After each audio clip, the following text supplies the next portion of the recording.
بسم اللہ الرحمن الرحیم۔ السلام علیکم۔ دعاؤں کی قبولیت کے لیے ان کلمات کو صبح و شام پڑھنے کا اہتمام کریں۔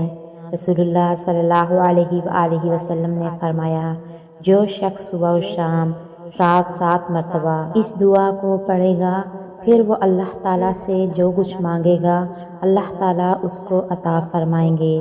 دعا یہ ہے، اللہم انت خلقتنی وانت تہدینی وانت تطعمنی وانت تسقینی وانت تمیتنی وانت تحیینی۔ 7 مرتبہ صبح اور 7 مرتبہ شام کو پڑھیں۔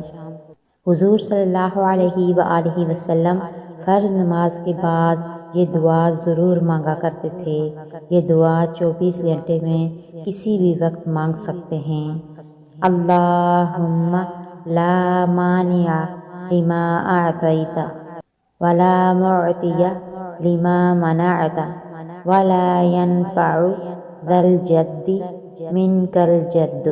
اس کا ترجمہ یہ ہے، اے میرے پیارے اللہ، جو آپ نے دیا اس کو کوئی روکنے والا نہیں ہے، اور جو آپ نے روک دیا اس کو کوئی دینے والا نہیں ہے، اور کسی کوشش کرنے والے کی کوشش آپ کے مقابلے میں نفع نہیں دے سکتی۔ حضرت عبادہ بن صامت رضی اللہ تعالی عنہ نبی پاک صلی اللہ علیہ وآلہ وسلم سے روایت کرتے ہیں، آپ صلی اللہ علیہ وآلہ وسلم نے فرمایا، جو شخص رات بھر جاگ کر یہ کلمات پڑھے، لا الہ الا اللہ وحدہ لا شریک لہ لہ الملک ولہ الحمد وہو علی کل شیء قدیر، سبحان اللہ والحمد للہ ولا الہ الا اللہ واللہ اکبر ولا حول ولا قوة الا باللہ العلی العظیم۔ پھر اللہم اغفر لی، یا اللہ مجھے بخش دے، کہے تو اسے بخش دیا جاتا ہے، یا دعا مانگے تو قبول کی جاتی ہے۔